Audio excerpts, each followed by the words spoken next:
שיר למעלות, אשא עיניי להרים, מאין יבוא עזרי.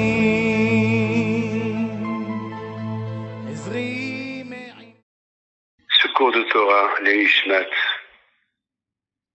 et ma tante Simi et Kistassi, la femme de mon oncle, Rabbi Nissim et Kistassi, que Hachem repose son âme en paix. Que le bon Dieu protège ses enfants, ses petits-enfants et toute la famille. Amen. ברשות מוריי ורבותיי,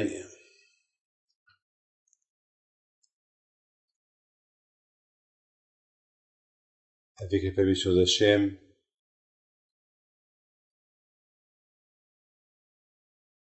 aujourd'hui on va parler d'un sujet un peu important,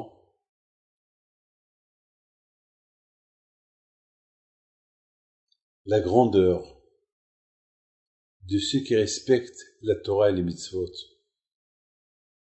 De la Torah et les mitzvot, il y a des petites mitzvot, des grandes mitzvot, des moyens. Mais il vient le Pirkei Avot, il nous dit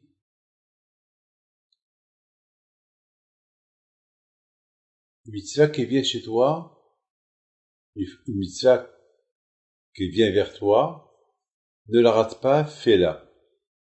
Pourquoi? Parce que il se peut que cette mitzvah-là, tu es venu dans ce monde-là que pour la faire. Qu'elle soit petite, moyenne, on ne sait pas. Et parfois aussi, il y a l'heure, le temps. Vous savez, on dit que il y a ce qu'on appelle etratson. Il y a un moment dans la vie que tout ce que tu demandes se réalise. Il y a un moment dans la vie que il y a quelque chose qui peut arriver pour que tout ira bien pour toi. Donc, si une mitzvah elle vient entre tes mains, ne la rate pas. Il ne dit pas, lorsque je peux, je la ferai. Fais-la. De même, le Pirkei Avot dit, lorsque quelqu'un te propose d'étudier un peu avec lui, ou il y a un cours de Torah, ne dis pas la prochaine fois, fais-le maintenant. Peut-être il n'y aura pas de prochaine fois. Et qui te garantit que tu vas vivre? D'accord, tu vas vivre jusqu'à 120 ans. D'accord. Et qui te dit que tu vas capter la prochaine fois ce que tu vas capter maintenant?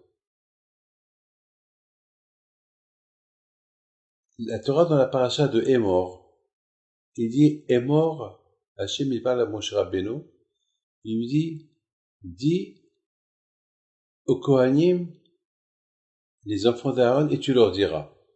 Donc on a posé la question, pourquoi la Torah, elle double le langage?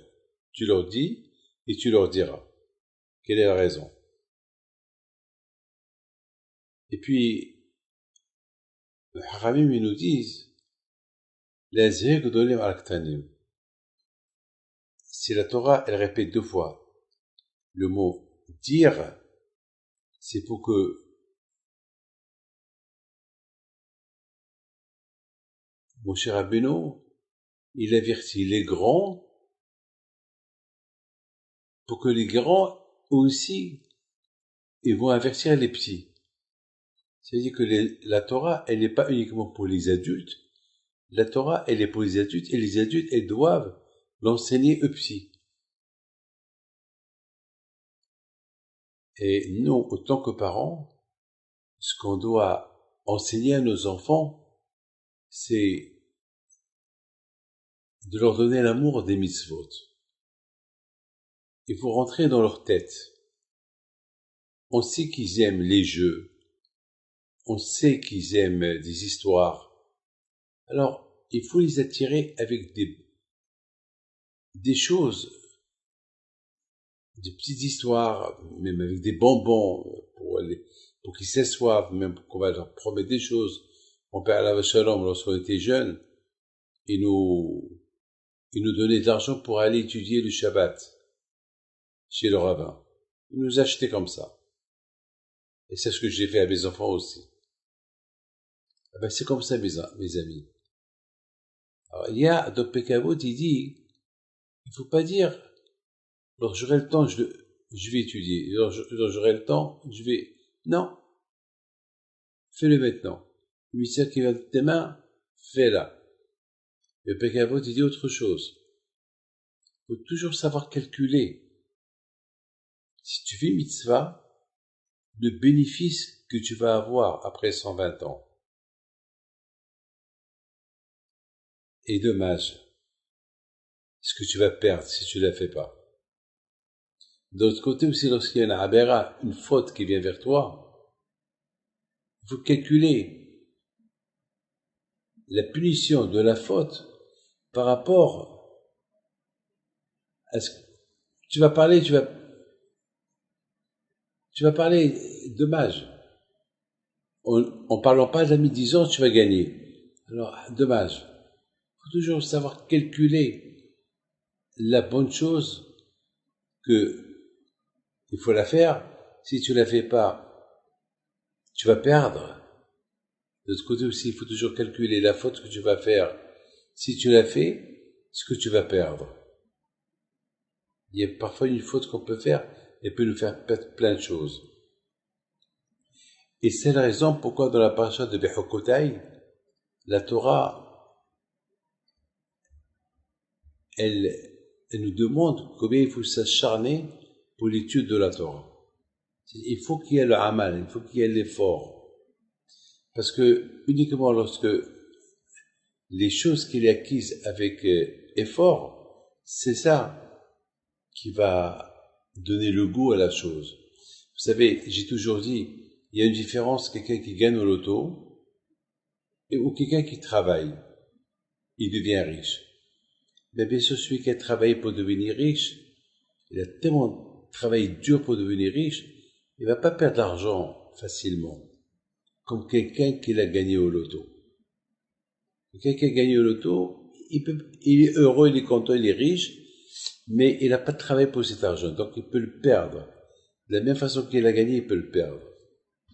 Et c'est l'exemple pourquoi la Torah étudie. Il faut qu'il y ait l'effort dans l'étude de la Torah.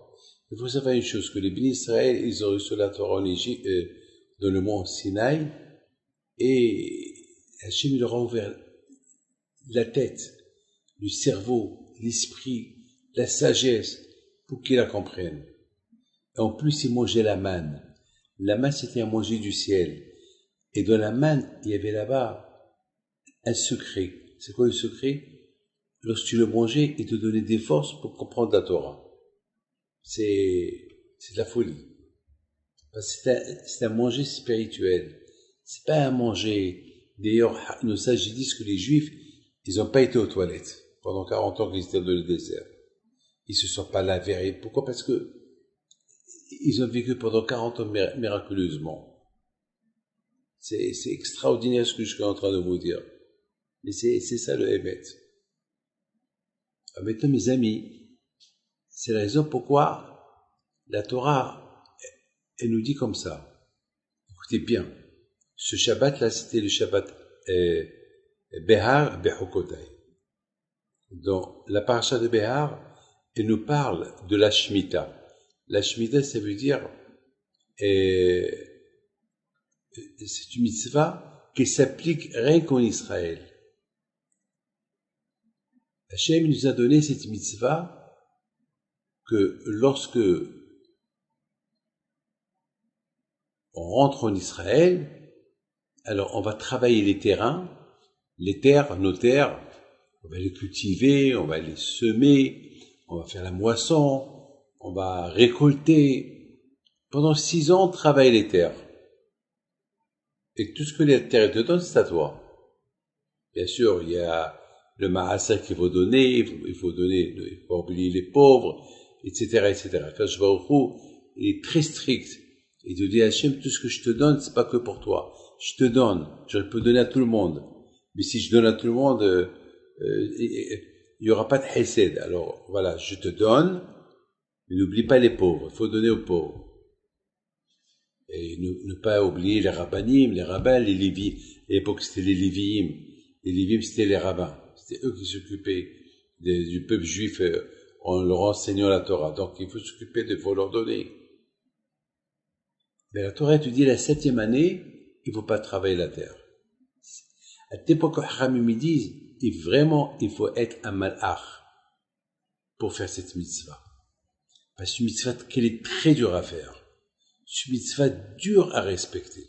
Vous imaginez, vous avez des terrains qui, vous faites l'import-export avec ce que les terrains te donnent, tu fais l'exportation, tu envoies tout le monde et tu fais des échanges, tu importes la marchandise, tu fais des échanges à l'époque on faisait des échanges de manger. C'était le business, c'était le manger à l'époque. Aujourd'hui c'est high-tech, aujourd'hui il y a l'électricité, il y a téléphone, il y a plein de business, mais à l'époque, le vrai business de l'époque, c'était la construction et c'était labourer la terre, cultiver la terre, récolter la terre. C'était avec le manger. Donc c'était le manger l'essentiel du business de l'époque.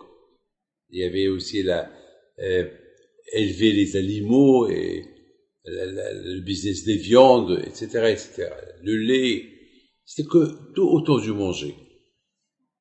Aujourd'hui, non. Alors, vous imaginez quelqu'un qui laisse ses terres, on lui dit que la 7e année, tu ne dois pas la cultiver, tu ne dois pas le travailler, tu la laisses. Et surtout, tu peux pas faire du business avec ce que la terre t'a donné. Tu vas voir les pauvres qui rentrent, ils prennent, tu vas voir les étrangers, mais des non-juifs, des juifs, tout le monde, les animaux, ils rentrent. Vous voyez votre terre en train d'être saccagée et tu peux rien dire. Mais c'est de la folie. C'est dur. Hachem, il veut t'enseigner que la terre elle m'appartient. Voilà, je te la donne pendant 6 ans. La 7e année, rappelle-toi que la terre est à moi. C'est dur.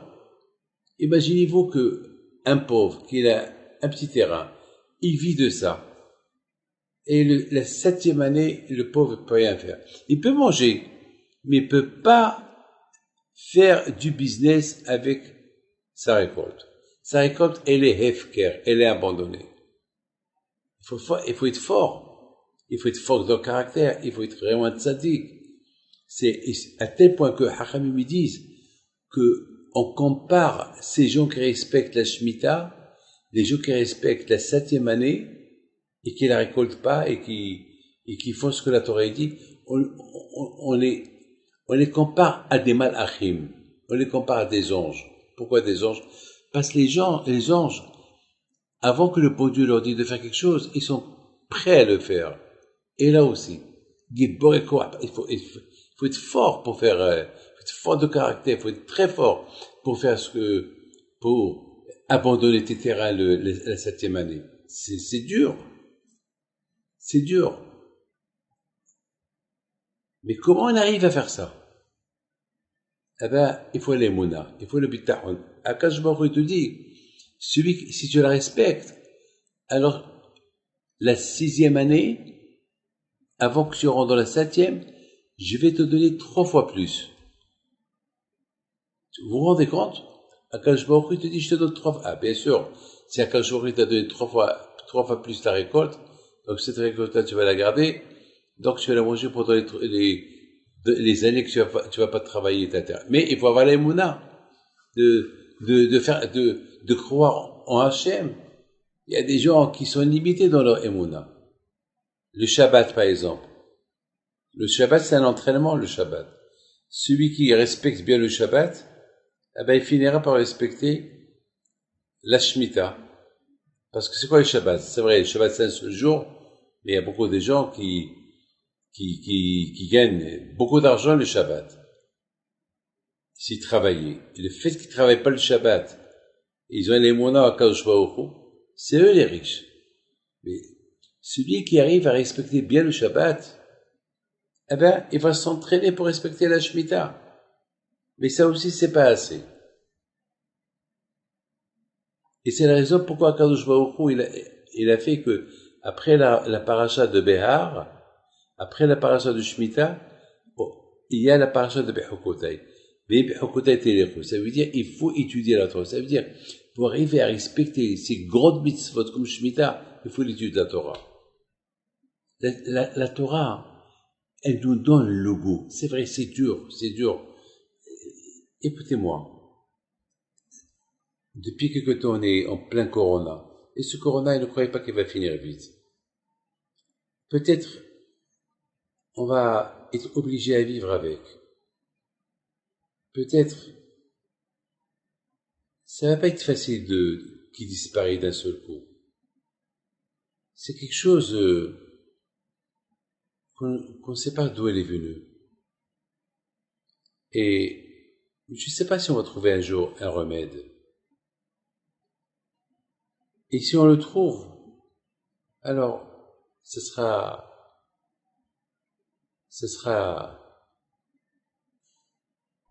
la joie. Mais pour le moment, ils n'ont encore rien trouvé. Je sais, en Israël, jusqu'à maintenant, on découvre encore des cas, et des écoles qui s'ouvrent, et des écoles qui ferment, et c'est de la folie ce qui se passe, on ne sait pas. D'ailleurs, même les ministères de la santé, ils savent pas. Ils s'attendent à des pics de corona, un rebondissement grave. Août, septembre, octobre, novembre, décembre, ils savent pas. Ils savent pas. Alors d'un côté, ils te disent, va travailler, on peut sortir. De l'autre côté, ils préparent, dans beaucoup des endroits dans le monde, ils préparent déjà, s'il y a un rebondissement de corona, si ce virus, il vient encore en force, bon, le monde ne soit pas paralysé comme ça a été jusqu'à maintenant. Mes amis, dans cette paracha de Bechukotai, il fait peur.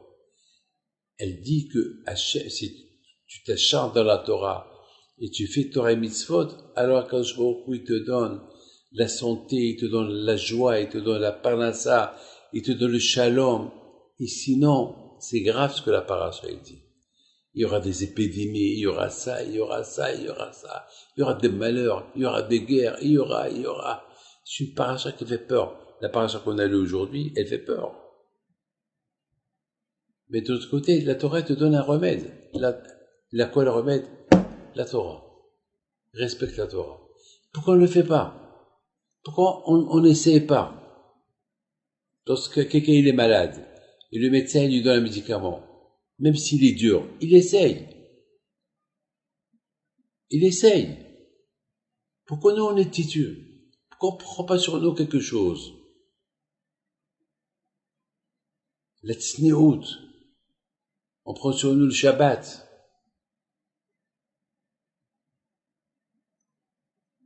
Moi, je sais une chose, que lorsque quelqu'un il est malade, le médecin il dit, bon, que Dieu préserve s'il a la grave maladie, ben, il n'a pas le choix. Je me rappelle, il y a quelques semaines, il y a le pauvre quelqu'un que je connais très bien, très bien le pauvre, et il avait le corona, ce virus, il était vraiment entre la vie et la mort, et je l'ai appelé. Il m'a parlé, j'ai parlé avec lui au téléphone.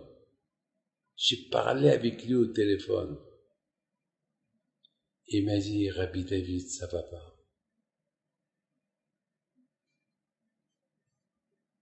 Il habite au Maroc, ce monsieur. Il habitait au Maroc.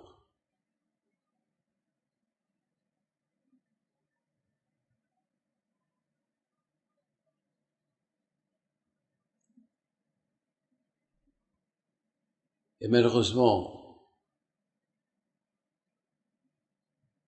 pourtant, ils ont tout fait pour lui, pour sauver sa vie. Et à la fin, le pauvre, il est parti. Il y a pas mal de gens que je connais. Et la Torah, elle le dit. La Torah, elle dit que lorsqu'on respecte Torah et mitzvot, je vous protège de toutes ces maladies. Alors pourquoi on n'essaye pas? La Torah te dit, c'est vrai, la Torah nous a donné des mitzvot très, très durs. Mais de l'autre côté, la Torah, elle nous donne des solutions. Par exemple, tout à l'heure, je vous ai dit que la Torah, elle nous donne la mitzvah de la Shemitah. La mitzvah de la Shemitah est une mitzvah très, très dure à respecter. Mais de l'autre côté, la Torah te dit, si tu l'as fait, je te donne 3 fois la récolte que tu devais récolter la 7e année si tu aurais labouré et semé ta terre. Ah, bien sûr, c'est super. Attends, je mets 1 franc et je gagne 3 fois plus. Ah, c'est bien. C'est super. Super. J'ai 1000 hectares et quand je voudrais me donner le bénéfice c'est comme si j'avais 30 000 hectares. 3000 hectares. Attends. Il y a une différence entre un hectare et, 1000 hectares, 3000 hectares, imagine-toi que j'ai 10 000 hectares, il me donne 30 000 hectares. 3 fois plus, ça fait 40 000 hectares. Qui va pas le faire? Mais, justement, le Tzara est très fort. Il te fait rentrer les doutes. Mais la Torah, elle te dit, pour arriver à être un malach, pour faire ces grandes mitzvot, l'étude de la Torah. Il faut étudier. Il faut prendre un peu de ton temps. On prend de notre temps pour le business, pour les vacances. On prend de notre temps pour les mariages, pour les préparations. On prend de notre temps pour tout. Et pour Hachem, on va pas lui donner un peu. Un peu. Ma'abaya, c'est quoi le problème? Pourquoi pas? Pour Hachem, on va pas lui donner est-ce qu'il faut qu'on soit malade pour qu'on prenne sur nous des choses? Malheureusement, j'ai peur que ce corona-là, il va s'il reste là avec la peur de ce corona, et ça va nous obliger à faire teshuva par la peur, on va faire teshuva. Non. On n'a pas besoin de ça. D'un côté, tu as des grandes mitzvot à faire, et on sait que c'est très dur à faire. De l'autre côté, Hachem te dit, faut bien les faire, et je vais te payer. Et je te paye. Alors, vous savez très bien qu'on dit que Akadosh Baruch Hu ne paye pas dans ce monde-là. Tu fais mitzvah, et Hachem ne te paye pas dans ce monde-là. Hachem préfère te payer après 120 ans. Gan Eden. Alors là, je comprends pas. Là, Hachem me dit de respecter l'année de la Shemitah. Et si je respecte l'année de la Shemitah, quand je beaucoup, il me donne 3 fois plus. Alors ça veut dire qu'il me paie dans ce monde.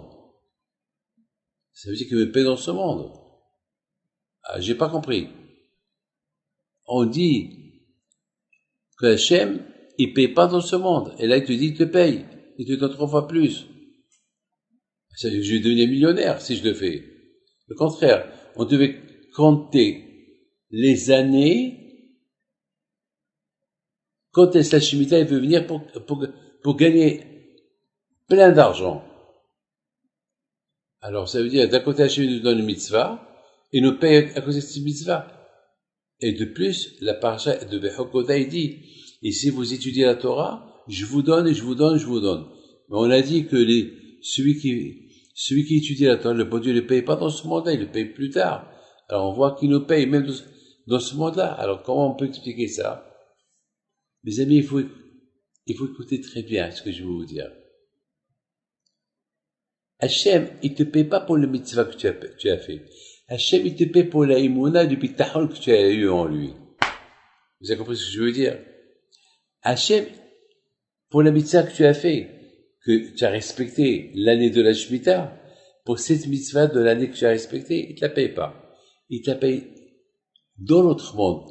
Mais pour la imuna et le bitachon que tu as eu en lui, la foi que tu as eu en lui, que tu l'as écouté, sans doute, pour ça, Hachem te paye 3 fois plus.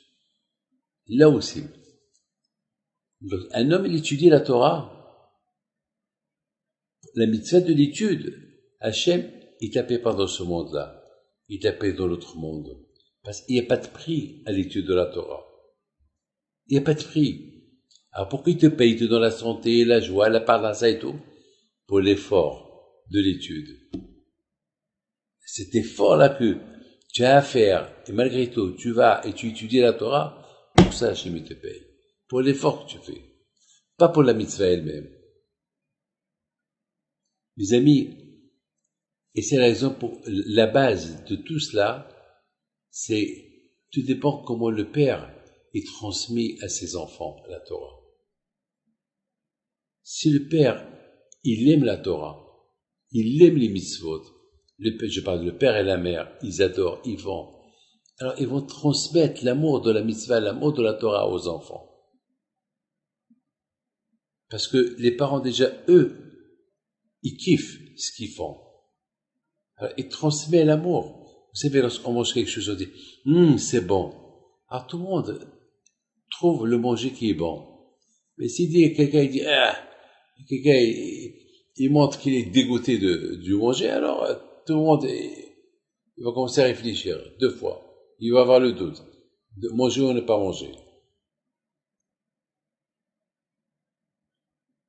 Bémet, j'ai de la peine de voir que après 2 mois qu'on a été confinés, après 2 mois et finalement on n'a pas pris des résolutions. On a vu des gens mourir, on a vu des gens malades, on a vu on s'est vu confinés à la maison, on s'est vu privés de voir nos enfants et notre famille, privés des voyages, de business et tout. Et on reste les mêmes. Mais attends, il y a quelque chose qui ne va pas dans la tête. Alors qu'on sait que il y a un remède. La religion, le Shabbat, la Tzneut, la Kashrut. Est-ce on a vu la mort passer à côté de nous. Et en plus, malheureusement, c'est pas fini ce corona. C'est pas fini. Puisqu'on parle encore des rebondissements. Il y a un journaliste israélien qui a dit, peut-être on va s'adapter à vivre avec Corona parce que Corona ne va jamais partir. Je sais pas. Il y a Hachem. Il y a Kadosh Baruch Hu. De toute façon, mes amis, le danger, on vit toujours dans le danger. La vie, il y a toujours un danger. Tu prends la voiture, il y a un danger. Tu prends un avion, il y a un danger. Tu prends un bateau, il y a un danger. Tu prends la bicyclette, il y a un danger. Tu manges, tu as un danger. Pourquoi il n'y a pas eu des gens qui sont morts asphyxiés avec quelque chose qu'ils ont mangé, des œufs ou je sais pas, ou une viande pas bien, je sais pas quoi. On vit dans un monde risqué. C'est un monde à risque. Mais une chose est certaine. Il y a la Torah. Goûtez-la.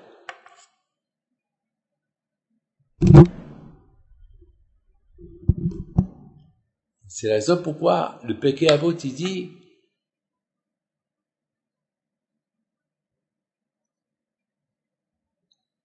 il y a une mitzvah qui vient chez toi, fais-la. On dit mitzvah, goreret mitzvah, une mitzvah et t'apporte une autre mitzvah. Une mitzvah qui est venue entre tes mains, ne la rate pas, fais-la. Ne fais pas de différence entre les grandes mitzvot et les petites mitzvot. Il se peut que Hachem te paye plus pour la petite que pour la grande mitzvah que tu fais. Pourquoi? Parce que le fait qu'elle est petite, on risque de la négliger. Et parce qu'on ne l'a pas négligée, Akadosh Baruch Hu va te donner une récompense un peu plus.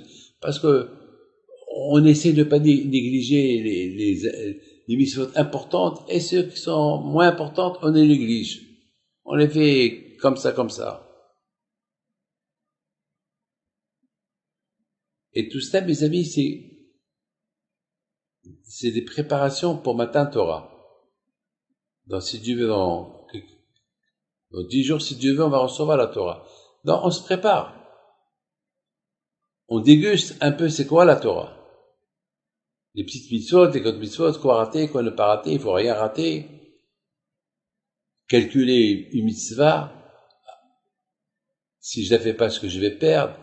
Calculer la punition d'une faute que je vais faire, et si je la fais pas, la récompense que je vais avoir. Se préparer dans les midot, se préparer dans être super, être bien. Midot, derech, la politesse. Et voilà la Torah, elle nous donne des conseils. Comme qui dit Rabbi Shimon bar Yochai dans le Zohar, que la Torah c'est des conseils. Voilà, la Torah nous donne un bon conseil. Tout dépend des parents, comment ils éduquent leur enfant, comment ils transmettent à leur enfant l'amour de la Torah. Selon comment ils vont transmettre l'amour de la Torah, ils vont aimer la Torah. Les enfants. Et après, ils vont arriver à faire des grandes mitzvot, comme la Shemitah. Mais pour arriver à faire ces grandes mitzvot, comme la Shemitah, comme le Shabbat et tout, il faut la Torah. Ah, si tu poses la question, alors comment Akash Baruch Hu me donne une récompense si je respecte la Shemitah, il me donne une récompense de l'étude de la Torah que je vais étudier avec effort? Eh bien, la réponse elle est, Hachem te donne une récompense, pas pour la mitzvah que tu fais, la Shemitah, pour la émona, le bitachon que tu as en lui en faisant la Shemitah. Pour ça, il te paye. Hachem te paye, pas pour l'étude de la Torah que tu as étudiée, mais pour l'effort que tu t'investis. Pour ça, il te paye. Et après, la Torah, elle te parle. Et si vous faites pas la Shemitah, vous faites pas les mitzvot, vous arrivez, voilà, là. Et la famine, et des insultes. Mais, vers la fin, Moshe Rabbeinu dit à Bnei Israël,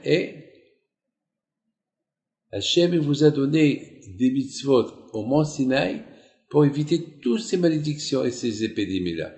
Alors pourquoi les raver? On a la solution entre les mains. Pourquoi on ne prend pas une chance?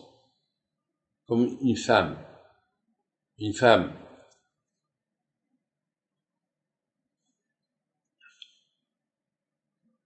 Elle m'appelle,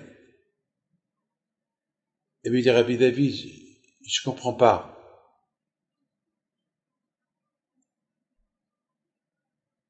Pendant le confinement, mon mari me trompait. Je dis quoi? Comment? Mais il était avec toi à la maison. Oui, il était avec moi à la maison. Mais lorsque je dormais, il sortait. Je me suis jamais rendu compte. Parce que toujours il m'a dit qu'il dormait dans l'autre chambre. Et lui, il savait par le téléphone si je dors pas. Et il a toujours préparé des réponses que si jamais je me réveille et que je ne trouve pas, que je disais il est parti à la pharmacie parce qu'il avait mal à la tête et j'ai rien compris. Je prends le monsieur, je lui parle. Alors elle a décidé de le divorcer. Je dis comment tu fais ça? On est en plein épidémie. Et je sais que toi tu es un homme. Tu viens à la Hiloula de Rabbi Haim Pinto, tu vas des Hiloulot. Comment tu fais ça? Comment, mais t'es fou? T'as pas peur? On est en plein corona.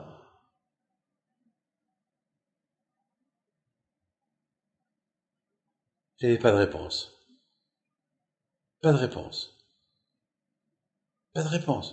Tout ce qu'il pouvait me dire, je suis désolé, je m'excuse. La réponse, c'est parce que il y a que la Torah. Regardez-moi, je suis barbu, vous me connaissez tous. Mais s'il n'y avait pas la Torah, j'aurais fait des bêtises. Qu'est-ce que vous croyez? C'est la Torah que j'étudie qui me fait des barrières. David, fais attention. David, arrête. David, c'est la Torah. Voilà mes amis. C'est comme ça mes amis se préparent pour matin Torah. Que Hachem vous protège et vous donne la santé. וברכה והצלחה. אדוני ישמור צאתך ובואך מעתה